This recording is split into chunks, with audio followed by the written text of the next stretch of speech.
Hey everybody, my name is Paul Esden Jr., aka Boy Green. I'm the New York Jets digital reporter for Heavy.com. And you know what time it is. It's a mock draft Monday. And every Monday, from the end of the Jets season all the way through the NFL draft, we'll have a different guest here on the show. And we've had guys like Connor Hughes of The Athletic. We've had Ethan Greenberg, who's a New York Jets team reporter. And then we've had insiders and analysts. It's been a lot of fun. And I love bringing on different minds to have different conversations. So for this week's episode, you guys are going to love it. I want to make sure you guys follow him on Twitter, by the way, at QB Class with a K, and that is Derrik Klassen. He does NFL draft work for Bleacher Report, also does some NFL work for Football Outsiders. So let's bring him in. Derrik Klassen. What's happening, Derrik? Not too much, it's beginning of draft season for everybody. So unfortunately, Jets fans have maybe been, they started on draft season a little bit earlier, but, for the rest of us. That's true. That's right. And so everyone else, that's how I view it, is everyone else is catching up. As teams are getting eliminated from the playoffs and we're having the Super Bowl and everything, like new people are joining the party. Hey, what's happening with draft season? We're like, hey, we've been here for months, man. Get in the back of the line. And one of those topics of conversation, of course, is Kayvon Thibodeaux. And again, at first, when Jets were winning those meaningless games, somewhat meaningless in the second half of their season, a lot of fans said, boy, now we're out of the edge rusher conversation. We got to move on somewhere else. Or, as our good friend Lee Corso, not so fast, my friends. Perhaps the Jets are in the perfect position because they knew Thibodeaux could maybe slip and slide down the board there at number 4. Derrik, give it to us straight. It's okay. If it's not possible, you can say so. But is there somehow a path where Thibodeaux is available at number 4? It seems hard to believe because a handful of months ago, he was the consensus number 1 player on the board. It shouldn't happen, but it seems like it might, because for whatever reason, the NFL is just kind of moving him down their boards. You're even seeing a bunch of different analysts, pegging him down closer at 4, 5, 6, 7, that sort of deal. A lot of it just seems like nonsense that we've seen with other prospects before, where it's like, oh, he maybe is not as interested in football. And it's like, that's only because he openly was talking about he chose Oregon because it was, he thought it was better for his education, would better set him up post-football. And it's like, just because he wants to be set up post-football doesn't mean he doesn't care about football. I think he was still an elite recruit. He played very well at Oregon. I don't think there's any evidence that really suggests he doesn't care about football. So to me, it seems like a lot of nonsense. Maybe there is something there that, teams have actually talked to him and think there's something, but for us from the outside who don't actually have that information, it just seems bizarre that he's falling the way that he is.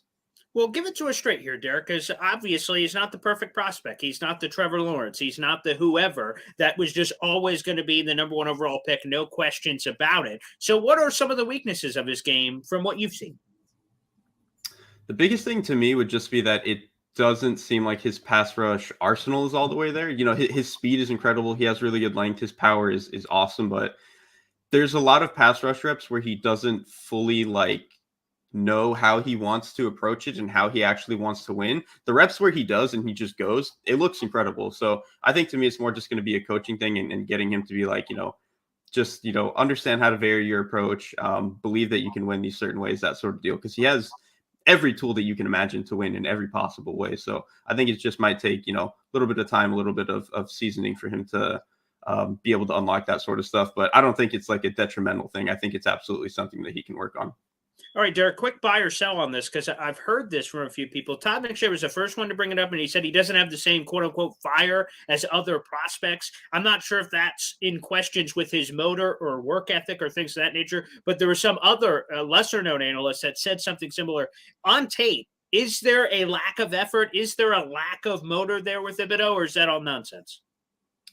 That feels like nonsense to me. That's probably just people thinking that he was not as productive as he should have been, which is maybe fair. I think he only had 7 sacks. And if you're going to be the number 1 overall pick, people probably want to see double digits. But he has plays where he's chasing guys down from the backside. He's, chasing people down 15 yards down the field on a play that broke, because somebody else.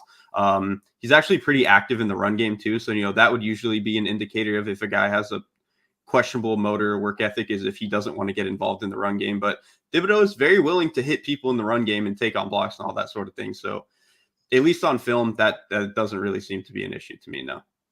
Derrik, what is his ceiling? And I think an even more important question, because we talk about ceilings all the time with the dream of what they could be. Where do you see yourself in 5 years? But like, how quickly can he reach that ceiling? So, what is that ceiling at the NFL level? And also, how quickly do you believe he can achieve it? Because sometimes for some players, not saying it's with Thibodeaux, you're the expert, not me, but some other players, like it takes them a little while to get to whatever that dream goal is. What are your thoughts?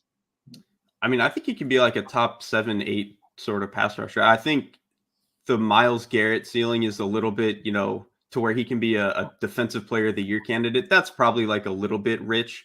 I think he's not, even though I think he's a great athlete, he's probably not quite that level. I think especially in terms of bend, like Thibodeaux has good bend, but the way that like Garrett bends at 275 is like fake. So I don't think he's quite that level of good, but I think he can get into that top 7, top 8 range. And then it might take a couple of years just because, like I mentioned, his pass rush approach is not all the way there. He has every tool imaginable to be good, but it just might take a little bit of time for him to fully understand what kind of pass rusher he wants to be and to be able to execute on all that, which I think is interesting in comparison to a guy like Hutchinson, where I think Hutchinson out of the gate is probably going to be better than Thibodeaux, but I'm not as confident that he has, a ceiling that is as enticing as Thibodeau's. That's tasty. Again, we're speaking with Derrik Klassen here, who does NFL draft work for Bleacher Report, also does some NFL stuff for Football Outsiders as well. Make sure you follow him on Twitter at QBClass with a K.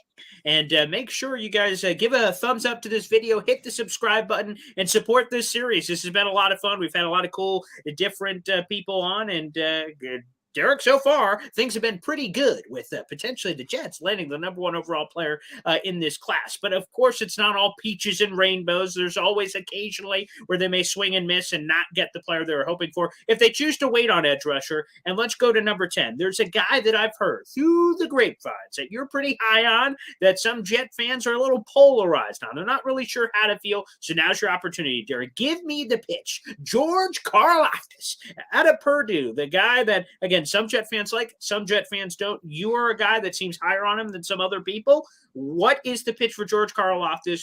What kind of prospect is he, and why should Jet fans be excited if he ends up in a green and white uniform?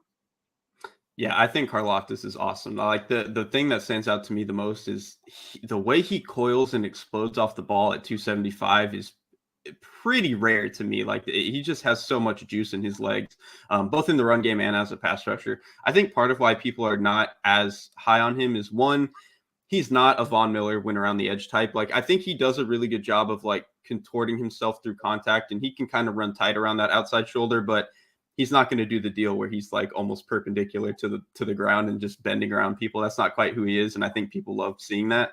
I also think he just, he wasn't that productive, but if you watch the film, they have nobody else up front to take pressure off of him. So teams are just constantly sliding and adding, a tight end or two to deal with him. And it's like, well, of course he's not producing. Like there's no way that he can with this situation. Whereas, the Michigan guys, Ojabo and Hutchinson, you can't slide to them both. So they were both getting chances. So I think that's part of why he's fallen in some people's eyes. But I think, yeah, like I mentioned, with his explosiveness is crazy. His flexibility is really good. And also what really drew me to him was his development as a run defender. If you watch him his freshman year, doesn't know what he's doing, just has no idea. He's constantly on the ground, isn't feeling in blocks at all. You watch him now, he's one of the best in the class, probably. I think he does a really good job of understanding what kinds of schemes he's getting, when he needs to just penetrate, when he needs to anchor, all that sort of stuff. So I think the fact that he could develop like that over his time at Purdue suggests to me that he can continue to develop in other areas as a pro. Well, Derrik, the Jets' run defense was Moses parting the Red Sea, allowing every running back in the NFL to run all over the place. So that intrigues me. So good pitch job. I'll take elite run defense, and then we'll see with the pass rush as well, getting some of that action. Another player that could be in the range, perhaps, at number 10 overall is David Ojabo. I'm curious about him. He was the other guy at Michigan outside of Aiden Hutchinson, but there's that one-year wonder status that has a lot of Jet fans scared because the last time the Jets dipped their toe in the edge rusher pond in the first round, that was some guy named Vernon Gholston. And we all thought he was going to be great. And me and you, Derrik, are tied with Vernon Gholston in sacks with 0. So, quite frankly, the team has been obviously a little nervous about it. They haven't dipped their toe back in a pure edge rushing sense water in a long time. So, David Ojabo, are you afraid in the same way that some other people are with the 1-year wonder status? It's a little spooky, right? But like, we also have to remember, like, the reason he wasn't playing in 2020 is because he was playing behind another first round pick in Kwity Paye. Like, it's not like he was sitting behind some guy who didn't get drafted or whatever and just randomly had this year. He was clearly sitting behind a guy who was, really, really good. I think what's also key to remember with Ojabo is he's like kind of young in football years. He came over from Europe, I believe. I think Ireland. I don't want to fully misquote that, but I think it was Ireland. And he came to the States. So he's kind of like, and he came here to play soccer. So he's kind of like a late football developmental guy. So I think it's not that surprising that it kind of took him a little bit of time to come on. What I would say that like eased some of my concern with the 1-year wonder thing is particularly as a run defender. I still think he has a ways to go, but if you watch him early in the season in Michigan, they try to get him off the field on run defense. Like they don't want him on there. He didn't really seem like he knew what he was doing. But as you get later in the year, with each passing game, it seemed like he started to really understand how to defend the run, when to set the edge, when to penetrate, all that sort of stuff. So he still has a ways to go. But the fact that he showed some sort of like learning over the year suggests to me that like this wasn't just a lucky 1-year wonder thing. It was like I think, can just continue to get better.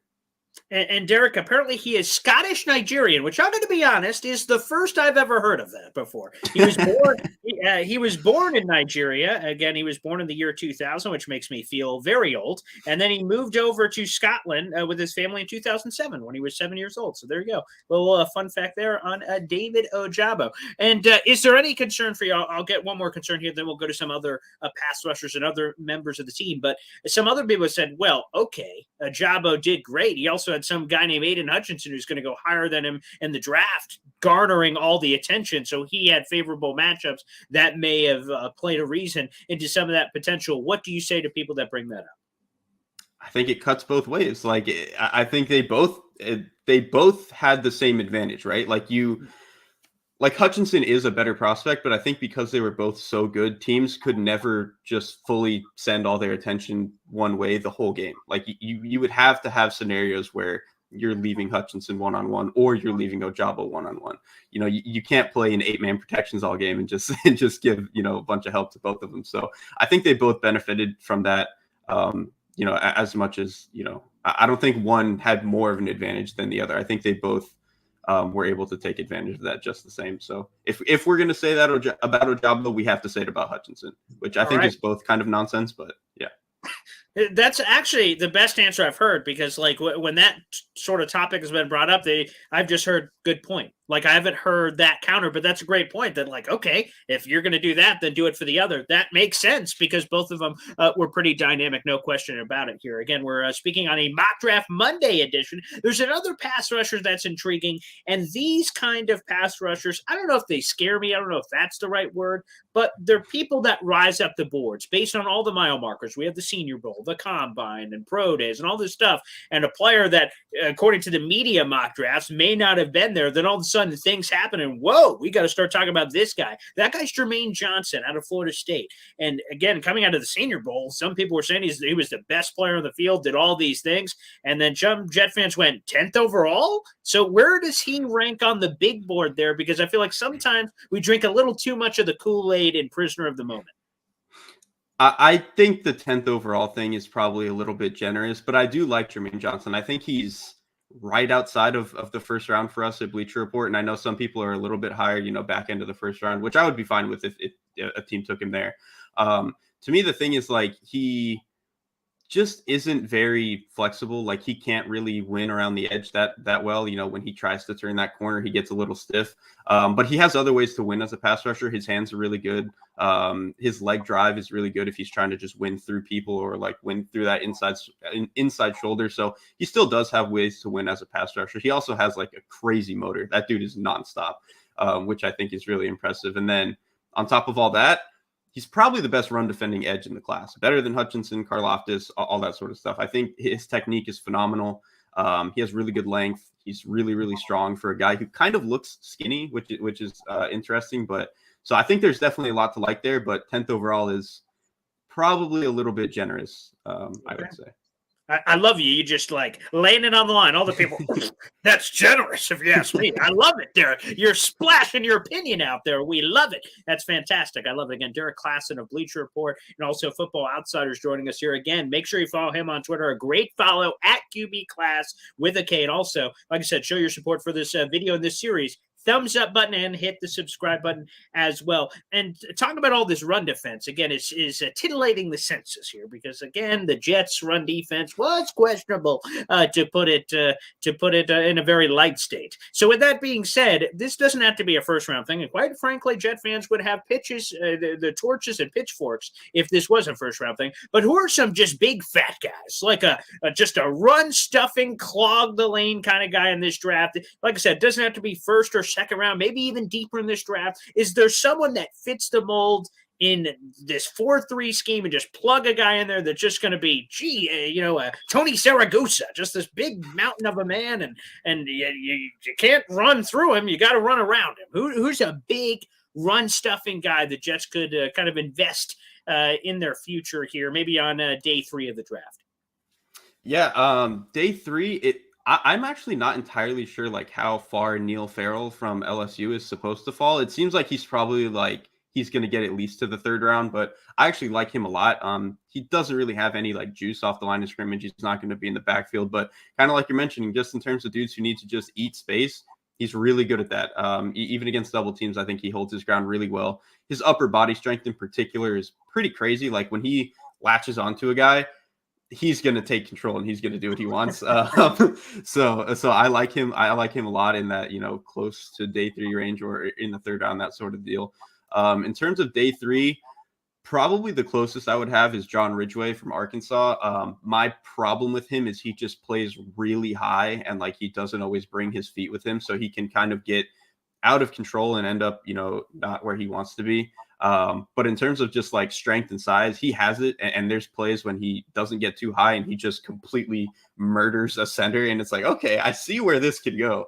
So I think he might just need a little bit of technical refinement. But I think who I compared him to was like Harrison Phillips from Stanford a few years ago. He's on the Bills now. He played really high coming into the league. But I think this year in particular, he's gotten a lot better about not getting into that habit. And I think that should be the path for John Ridgway if a coaching staff can get him right. Derrik, this is a question I've never asked before, but it's always intrigued me, and I know it intrigues fans. How big is scheme for you when you're projecting guys from the draft to the NFL? Like, because I hear this all the time. They'll look at a pass rusher and they'll say, "Oh, he's a 3-4 guy. Oh, he's a 4-3 guy," and then they will say, if people in their mock drafts put like David Ojabo to the Jets, and be like, that doesn't make any sense. He can't possibly play in that. That's a stupid pick. And then on the other side, isn't there a sense of, okay, just get me a talent, at the NFL level, just get me a talented guy and I'll figure out the best way to use him. Rex Ryan used to say that all the time, but like Sheldon Richardson, people said that wasn't a fit and they figured it out. He was defensive rookie of the year and he's still playing in the NFL today. So like how big of a factor is scheme? And is that sometimes overrated? I mean, I think it matters, but kind of to your point, the priority is just get good players and kind of figure out the rest later. I do think sometimes it matters. Sometimes, with pass rushers in particular, some dudes need to be in a little bit wider alignments and they need to be off the ball a little bit. That's, like Leonard Floyd in Los Angeles. I don't think he would be good if he was a 4-down player. I just don't think that like that's what his skill set is. He needs a little bit more space to operate. And so you have some cases like that where it's absolutely necessary. I think a lot of the time it can be overrated, to your point. Where I would say it matters the most is probably those like weird kind of hybrid defensive linemen, sort of like a Logan Hall or a Josh Paschal from Kentucky, where they're like kind of a 4-eye, kind of an edge, where you kind of need to really get them into that right scheme where they're able to play as like a big end. So I think it kind of does matter, but in a lot of cases, to your point, just get the best players and the rest will kind of figure itself out from there. And this is kind of in the same light, so let's just keep going down that hallway, I suppose. We hear the draft term all the time, tweeners, where they're either not big enough for this or too small for this or how they fit in. Are there any players in this draft that you think fit in that? Again, it could be any round you want. The world is your oyster. Are there any players that fall in the tweener category that you're a little afraid for any team, quite frankly, to invest highly in or invest a draft pick in that you said, oof, I just don't see where the fit is in the NFL? So Josh Pichal is kind of one of them. I think he would really need to be a guy who's playing like 4 or 4-eye a lot, and not every team is going to want to do that. I think if he gets to the right spot, he'll be fine. But yeah, like I said, half the teams are going to have him off their board because it just doesn't make sense to play him there. DeMarvin Leal is another one. Like I think he's unplayable inside at tackle. Like he just does not fit the run at all. Like if you get hands on him, he's done. He's going to end up 7 yards off the ball. But if you put him at edge, like he doesn't really have the bend to be an outside player, and his bull rush is like not that good. So to me, it's just like really hard to find where his success is supposed to be. Those are definitely the two that first come off the top of my head. Another one, even though this is like a day 3 guy, is D'Angelo Malone. He's an outside pass rusher from I think Western Kentucky. He has some speed and like his bend is okay, but he's also 234, and like that's just not going to fly in the NFL as an edge player. So I think he's almost a guy who maybe needs to move off the ball, but he hasn't done it, so it's kind of hard. It's that sort of deal is kind of tricky. Yeah. All right, let's go to linebacker. This is one of the most underrated needs for the New York Jets. They have C.J. Mosley, and because of his contract, he ain't going nowhere. He's staying, but he's coming off a career year anyway, so the Jets people seem to really like him in the building, and then they found Quincy Williams off the scrap heap, and he's kind of a high-energy guy, but they still seem to need more, certainly in terms of long-term pieces. The two guys that seem to stick out, and feel free to add to that group if there's more, is Nakobe Dean and Devin Lloyd. Are those the consensus top 2 linebackers in this draft? And who's first? Who's second? And what's the range there? What is there a too early for an inside linebacker / maybe they can even play off ball too? Those are probably the consensus guys. Nakobe Dean is number 1 for me, and I think he's not like a massive leap ahead of some of the other guys, but I think he's he would comfortably be my linebacker 1. I think we have him at like 19th on our big board right now, so I think the mid first round range is totally fine for him. I mean, his speed is crazy. The way that he navigates the line of scrimmage, like, playing tight to his defensive linemen and being able to get through those small areas is really kind of crazy. It's almost like because he's small, he's able to get away with that, even though that's normally not a good thing. So I think he's fantastic. Devin Lloyd, I'm actually not as high on a lot of other people. A lot of people seem to have him like near top 10, which to me is crazy because he doesn't like contact. And I think some of his coverage stuff, while impressive, is a little bit more volatile than people are leading on. I also think people are overrating some of his edge play. Like he got snaps on the edge, but like he wasn't very good at it. So like, what does it matter if he actually got snaps there? He's not going to do it in the NFL, I don't think. So he's still good. He's a great athlete. He slips blocks very well when he has space to negotiate it. It's just more when he's in a phone booth, he's pretty bad at it. Another 2 guys I actually would add that I think are kind of in the end of the first round range are Christian Harris from Alabama. Dude plays like a hammer and I think has quietly some of the best coverage skills in the class. So I like him a lot. Another one is Chad Muma from Wyoming. He was a converted safety when he was in high school. So sometimes those guys don't like playing in the box, but he actually kind of does. Sometimes his strength can run hot and cold, but he's very willing to go take on blocks, fight through traffic, all that sort of stuff. He's probably the best tackler in the class, honestly. With him and Nakobe Dean are probably the most consistent tacklers. And then in terms of coverage, I think Muma is probably uncontested, which helps, when you're a former safety, that kind of makes sense that you would be the best in coverage. But so I think, for teams in particular that are looking for a coverage guy, it should be pretty high on the boards. Muma sounds like a Robert Saleh guy. Again, Robert Saleh has this weird fascination. I don't know if he liked science class back in elementary school, but he's been dabbling with converting safeties to linebackers or nickel players. Remember Fred Warner? He converted to linebacker. They did it with the Jets last year on day 3. Hamza Nasir out of Florida State. They also did it with Jamie Sherwood out of Auburn. So he likes flirting around with that kind of thing. So that seems like his MO, certainly, if he wanted to potentially float in that area. And I guess this show is just going to turn all defense, which is fine by me because the Jets need it, quite frankly. Let's take a sneak peek into the secondary before we get you out of here, Derrik, and sneak in and force you to do that mock draft. But what about cornerbacks? Let's, I guess, start there. The Jets seem to like a bunch of their guys, but they seem to be lacking that certain je ne sais quoi. That number one corner that can come in and just be that guy. You know, the Jets fans were teased, of course, with Darrelle Revis, who's first eligible for the Pro Football Hall of Fame next year. They haven't had that guy in a long time. Is there someone that can be that bona fide number one corner, whether it's in the first or second round? I mean, the super obvious one is Stingley, but he almost like Thibodeaux is like kind of falling for like, actually his fall makes a little bit more sense because of the injury stuff, but like it seems like people forget how good he was, especially as a freshman, like to be that good, that fast, just incredibly long, one of the best athletes at the position I've probably ever seen. So I think if they can get him even at 4, that would probably be fine, as so long as his injury stuff checks out, obviously. And then in terms of some of the other corners, I actually kind of like Darion Kendrick, just kind of a chippy press man guy. I'm kind of always going to be in on those guys. Those are always my favorites. It's bitten me in the past with guys like Greedy Williams, but I just love guys who are mean. So I think, he kind of fits into that mold. All right, let's go to safety because I don't think Derrik, maybe me and you starting at safety next year for the New York Jets. I mean, they got absolutely nothing back there with, and it's unfortunate. Their 2 starting safeties last year both went down with injury. Marcus May ruptured his Achilles, so he's going to be out for most of the summer, and that sucks as he's heading into free agency. And then LaMarcus Joyner, another guy they thought pretty highly of, tears his triceps week 1, boom, out for the year. So, and both of those guys are pending free agents. So who are some safeties? And I know people have talked about Kyle Hamilton as this unicorn kind of thing, but even beyond him, are there other guys where you could get solid value and still get a starting guy, whether that's on day 2 or day 3 at safety? Yeah, I think maybe on day 2, a guy like Brian Cook out of Cincinnati.